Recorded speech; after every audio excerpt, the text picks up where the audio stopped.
അസ്സലാമു അലൈക്കും. പ്രിയപ്പെട്ട 6ാം ക്ലാസ്സിലെ വിദ്യാർത്ഥിനികളെ, ഇൻഷാ അല്ലാഹ് നമ്മുടെ പുസ്തകമൊക്കെ മാറി പുതിയ ബുക്കാണല്ലേ. അപ്പൊ നമുക്ക് ഇനി അങ്ങോട്ടുള്ള ദിവസങ്ങളിൽ ഓരോ വിഷയങ്ങളിലെയും ഓരോ പാഠങ്ങളും ഓൺലൈൻ ക്ലാസ് ആയിട്ട് പഠിക്കാട്ടോ. ഇൻഷാ അല്ലാഹ് ഇന്ന് നമ്മൾ ആദ്യമായിട്ട് നോക്കാൻ പോകുന്നത് ഫിഖിലെ 1ാമത്തെ പാഠമായ സത്തുൽ ഔറത്ത് എന്നുള്ള പാഠാണ്. അപ്പൊ എല്ലാവരും ക്ലാസ് നല്ലോണം ശ്രദ്ധിക്കട്ടോ. മനസ്സിലാവാത്ത ഭാഗങ്ങൾ ഉണ്ടെങ്കിൽ കമന്റ് ബോക്സിൽ കമന്റ് ചെയ്യുക. ഇൻഷാ അല്ലാഹ് അതിനനുസരിച്ച് അതിന് റീപ്ലൈ നൽകുന്നതാണ് കേട്ടോ. ഇൻഷാ അല്ലാഹ് നമുക്ക് 1ാമത്തെ പാഠം തുടങ്ങാം കേട്ടോ. ബിസ്മില്ലാഹിർ റഹ്മാനിർ റഹീം. പാഠം 1. പേരെന്താണ്? സത്തുറുൽ ഔറത്തി, ഔറത്ത് മറക്കൽ. അപ്പൊ നോക്കുക, ഔറത്ത് മറക്കൽ നിസ്കാരം സ്വഹീഹാകാനുള്ള ഷർത്താണല്ലോ. അതായത് നിസ്കാരം സ്വഹീഹാകാനുള്ള ഷർത്തുകളിൽപ്പെട്ട ഒന്നാണെന്ത്? ഔറത്ത് മറക്കുക എന്നുള്ളത്. അതിൽ ചെറിയവർ എന്നോ വലിയവർ എന്നോ ഒറ്റക്കോ ഇരുട്ടിലോ എന്നോ വ്യത്യാസമില്ല. അപ്പോ എങ്ങനത്തെ ആളായിക്കോട്ടെ, ചെറിയ ആളായിക്കോട്ടെ വലിയ ആളായിക്കോട്ടെ, ഇനി ഒറ്റക്ക് നിസ്കരിക്കാണ് ഇരുട്ടിൽ നിസ്കരിക്കാണ്, എങ്ങനായാലും എന്തില്ല, അതിലൊന്നും ഒരു വ്യത്യാസമില്ല. അവർക്കൊക്കെ നിസ്കാരം സ്വഹിയാകാനുള്ള ഷർത്താണ് ഔറത്ത് മറക്കുക എന്നുള്ളത്. പുരുഷന്റെ ഔറത്ത്, പുരുഷന്റെ ഔറത്ത് പറഞ്ഞാൽ ഏതൊക്കെയാണ്? നമ്മൾ കുറെ മുമ്പ് കേട്ട് തുടങ്ങിയ കാര്യങ്ങളാണല്ലേ. അഥവാ മുട്ട് പൊക്കിളിനിടയിലുള്ള സ്ഥലമാണ് പുരുഷന്റെ ഔറത്ത്. അതായത് ഒരാണിന്റെ ഔറത്ത് എന്നുള്ളത് നമ്മളെ കാൽമുട്ടുണ്ടല്ലോ, അതിന്റെയും പൊക്കിളിന്റെയും ഇടയിലുള്ള സ്ഥലമാണ് ഒരു പുരുഷൻ നിസ്കരിക്കുമ്പോ മറക്കേണ്ടത്. അത്രയും മറച്ചാൽ തന്നെ എന്തായി? ഒരു പുരുഷന്റെ ഔറത്ത് പൂർണ്ണമായി. ഇനി സ്ത്രീയുടെ ഔറത്താണ്. സ്ത്രീയുടെ ഔറത്ത് പറഞ്ഞാല് നിസ്കാരത്തിൽ മുഖവും 2 മുൻകൈയും ഒഴികെയുള്ള എല്ലാ ഭാഗങ്ങളുമാണ്. അപ്പൊ ഒരു സ്ത്രീ നിസ്കരിക്കുന്ന സമയത്ത് ഓളെ മുഖവും 2 മുൻകൈയും മാത്രമേ എന്താവാൻ പറ്റുള്ളൂ? വെളിവാവാൻ പറ്റുള്ളൂ. നമ്മൾക്കറിയാലോ, നമ്മളൊക്കെ കാണുന്നതാണ് എന്ത്? നിസ്കാര കുപ്പായൊക്കെ ഇട്ട് നമ്മുടെ ഉമ്മമാരും സഹോദരിമാരൊക്കെ നിസ്കരിക്കണത്. അപ്പൊ നമുക്ക് ആകെ കാണുന്ന എന്താണ്? അവരുടെ മുൻകൈയും അതുപോലെ മുഖവേ കാണുള്ളൂ. ബാക്കിയൊക്കെ മറക്കണം നിസ്കരിക്കുമ്പോ പെണ്ണുങ്ങളാട്ടോ. ഇനി അടുത്ത പോയിന്റ് എന്താണ്? അന്യ പുരുഷന്റെ അടുക്കൽ ശരീരം മുഴുവനുമാണ്. അപ്പോ ഒരു അന്യ പുരുഷനാണ്, അങ്ങനത്തെ ഒരു വ്യക്തിയുടെ അടുക്കലാണ് നമ്മളെന്നുണ്ടെങ്കിൽ എന്താണ്? നമ്മുടെ ശരീരം മുഴുവനും മറക്കണം. അപ്പൊ നിക്കാബ് ധരിക്കണം, ഹിജാബ് ധരിക്കണം, അതുപോലെ എന്താണ്? കയ്യൊറ കാലൊറൊക്കെ എന്താവണം? ധരിക്കണം. ആ രൂപത്തിൽ ധരിച്ചാലേ എന്താവുള്ളൂ? നമ്മുടെ ഔറത്ത് പൂർണ്ണമാവുകയുള്ളൂ. അടുത്ത പോയിന്റ് നോക്കുക. ഒറ്റക്കും വിവാഹബന്ധം ഹറാമായവരുടെ സമീപത്തും മുട്ടുപൊക്കിളിനിടയിലുള്ള സ്ഥലമാണ് ഒരു സ്ത്രീയുടെ ഔറത്ത്. ഒറ്റക്ക് റൂമിലാണെങ്കിൽ എന്തായാൽ മതി? സ്ത്രീ അവളുടെ മുട്ടുപൊക്കിളിനിടയിലുള്ള സ്ഥലം മറച്ചാൽ മതി. ഇനി വിവാഹബന്ധം ഹറാമായവരുടെ സമീപത്താണ്, വിവാഹബന്ധം ഹറാമായവരുടെ അടുക്കലാണെങ്കിൽ എന്ത് മറച്ചാൽ മതി? അവളുടെ മുട്ടുപൊക്കിളിനിടയിലുള്ള സ്ഥലമാണ് മറക്കേണ്ടത്. അത്ര മറച്ചാൽ തന്നെ അവരുടെ ഔറത്ത് പൂർത്തിയായി. വിവാഹബന്ധം ഹറാമായവര് എന്ന് പറഞ്ഞാല് അവൾക്ക് വിവാഹം കഴിക്കാൻ പറ്റാത്തവര്. ഒരു മകൾക്ക് അവളുടെ ഉപ്പാനെ വിവാഹം കഴിക്കാൻ പറ്റുമോ? ഇല്ല. ആ രൂപത്തിലുള്ള ആളുകളുടെ അടുക്കല് അവളുടെ ഔറത്ത് എന്ന് പറയുന്നത് മുട്ടുപൊക്കിളിനിടയിലുള്ള സ്ഥലമാണ്. അഥവാ അത്ര മറച്ചാൽ തന്നെ അവളുടെ ഔറത്ത് എന്തായി? പൂർത്തിയായി എന്നാണ്. അമുസ്ലിം സ്ത്രീകളുടെ അടുത്ത് ജോലി സമയത്ത് വെളിവാകുന്ന ഭാഗം അല്ലാത്തവയാണ്. ഒരു അന്യ സ്ത്രീ, മുസ്ലിം സ്ത്രീ എന്ന ഒരു കാഫിറായ സ്ത്രീയാണ്. ആ സ്ത്രീയുടെ അടുത്ത് വെച്ച് ഔറത്ത് എന്ന് പറയുന്നത്, ഇപ്പൊ നമ്മൾ സാധാരണയിൽ ജോലി ചെയ്യുന്ന സമയത്ത് നമ്മുടെ ശരീരത്തിന്റെ ഏതൊക്കെ ഭാഗം വെളിവാകാറുണ്ടോ, അതല്ലാത്ത ബാക്കി ഭാഗം മുഴുവനും മറക്കൽ എന്താണ്? ആ സമയത്ത് സ്ത്രീയുടെ ഔറത്തിൽപ്പെട്ടതാണ്. ഇനി അടുത്തത് നോക്കുക. പ്രത്യേക ശ്രദ്ധക്ക്, അഥവാ നമ്മൾ പ്രത്യേകം ശ്രദ്ധിക്കേണ്ട കുറച്ച് കാര്യങ്ങളാണ് വസ്ത്രം ധരിക്കുമ്പോൾ കേട്ടോ. തൊലിയുടെ നിറം കാണാത്തത് കൊണ്ടായിരിക്കണം മറക്കേണ്ടത്. അപ്പൊ നമ്മൾ വസ്ത്രം ധരിക്കുന്ന സമയത്ത്, ഔറത്ത് മറക്കുന്ന സമയത്ത് നമ്മുടെ തൊലിയുടെ നിറം കാണാത്ത രീതിയിലുള്ള വസ്ത്രങ്ങൾ ധരിക്കണം. അതായത് ഈ നെറ്റ് പോലത്തെ വസ്ത്രങ്ങൾ ധരിക്കരുത്. ഇട്ട് കഴിഞ്ഞാല് ഉള്ളിലെ ശരീരം കാണുന്ന രൂപത്തിലുള്ള വസ്ത്രം ധരിക്കരുത്. വല പോലത്തെ വസ്ത്രങ്ങളൊക്കെ ധരിക്കാൻ പറ്റൂല കേട്ടോ. മുകൾ ഭാഗവും ചുറ്റുഭാഗവും മറക്കണം, അടിഭാഗം മറക്കേണ്ടതില്ല. അപ്പൊ നമ്മൾ നിസ്കാര കുപ്പായൊക്കെ ഇടുകയാണെന്നുണ്ടെങ്കിൽ നിങ്ങൾ നോക്കി, നമ്മള് നേരിട്ട് നമ്മുടെ തലഭാഗം മറഞ്ഞു അല്ലെ, നമ്മുടെ ശരീരത്തിന്റെ ചുറ്റുഭാഗം എന്തായി, മറഞ്ഞു. അങ്ങനെ മറക്കണം, അടിഭാഗം മറക്കേണ്ടതില്ല. നമ്മളെ കാലിന്റെ അടി മറക്കാറുണ്ടോ? ഇല്ല, അങ്ങനെ മറക്കേണ്ടതില്ല ട്ടോ. ഇനി അടുത്ത പോയിന്റ് നോക്കുക. ഔറത്ത് മറക്കാവുന്ന ഒന്നും ഇല്ലാത്തവന് നഗ്നനായി നിസ്കരിക്കണം, ആ നിസ്കാരം മടക്കേണ്ടതില്ല. അതായത് ഔറത്ത് മറക്കാവുന്ന ഒന്നും കിട്ടിയിട്ടില്ല ഒരാൾക്ക്, ഔറത്ത് മറക്കാൻ പറ്റിയ രീതിയിൽ ഒരു ഡ്രസ്സും കിട്ടിയിട്ടില്ല.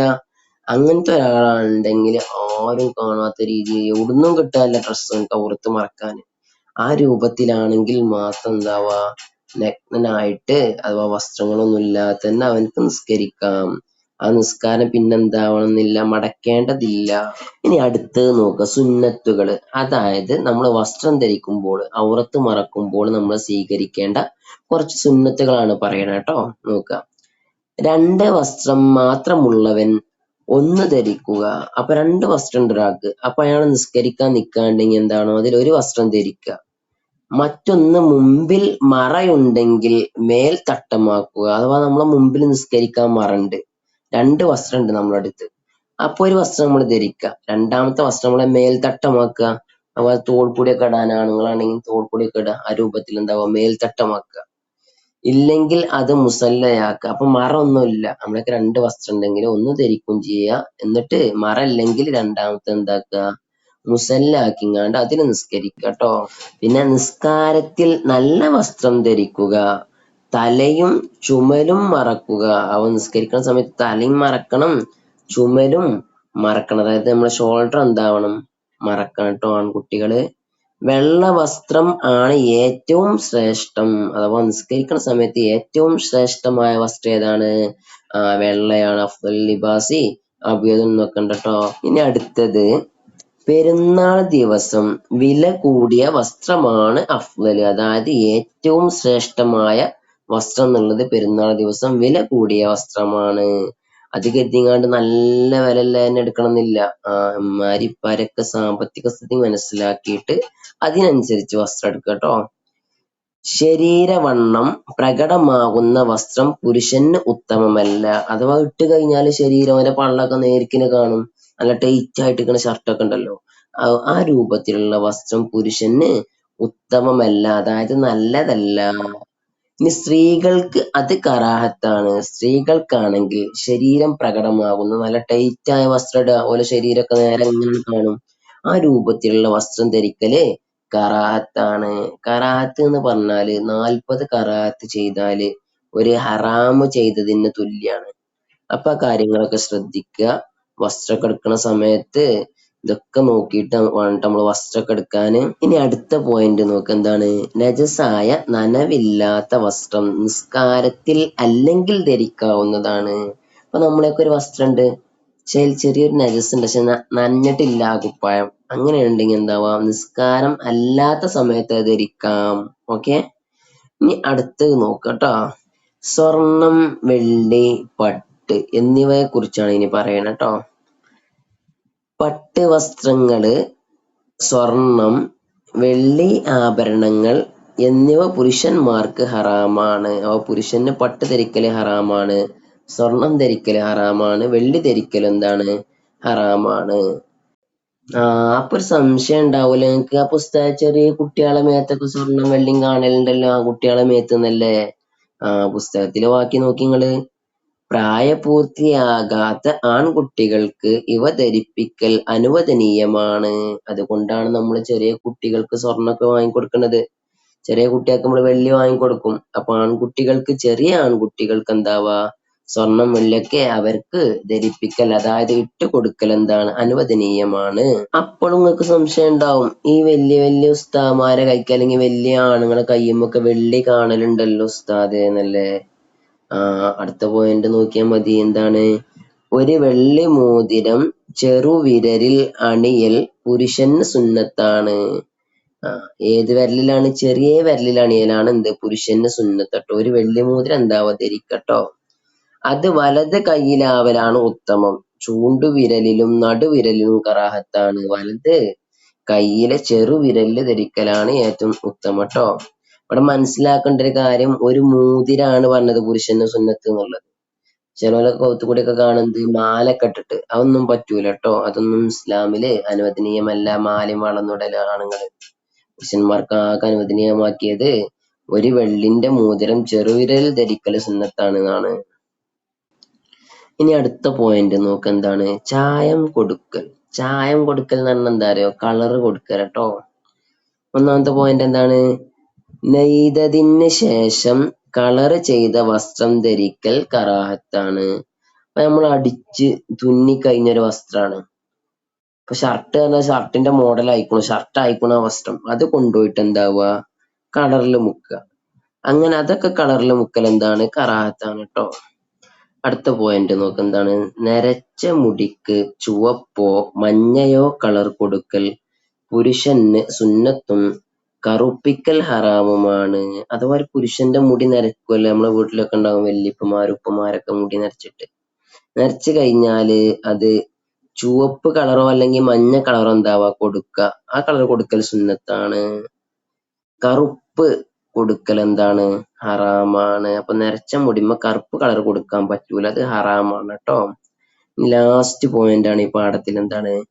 പുരുഷന് കൈകാലുകളിൽ കാരണമില്ലാതെ മൈലാഞ്ചി ഇടലും താടി വടിക്കലും ഹറാമാണ്. അഥവാ പുരുഷന്മാര് കൈകാലുകളിലൊന്നും എന്താൻ പറ്റൂല, മൈലാഞ്ചി ഇടാൻ പറ്റൂല, അതുപോലെ താടി വടിക്കാനും പറ്റൂല. താടി വളർത്തല് സുന്നത്താണ്, താടി വടിക്കല് ഹറാമാണ്. ഈ കാര്യങ്ങളൊക്കെ ജീവിതത്തില് പകർത്തുക. അല്ലാഹു സുബ്ഹാനഹു വ തആല നല്ല നിലയിൽ പഠിക്കാൻ എന്താവട്ടെ നമുക്ക് എല്ലാവർക്കും തൗഫീഖ് നൽകട്ടെ. ആമീൻ. ഇൻഷാ അല്ലാഹ് അടുത്ത പാർട്ടിൽ ഇതിന്റെ ചോദ്യോത്തരങ്ങളൊക്കെ ആയിട്ട് ഇൻഷാ അല്ലാഹ് നമുക്ക് വരാം. അസ്സലാമു അലൈക്കും.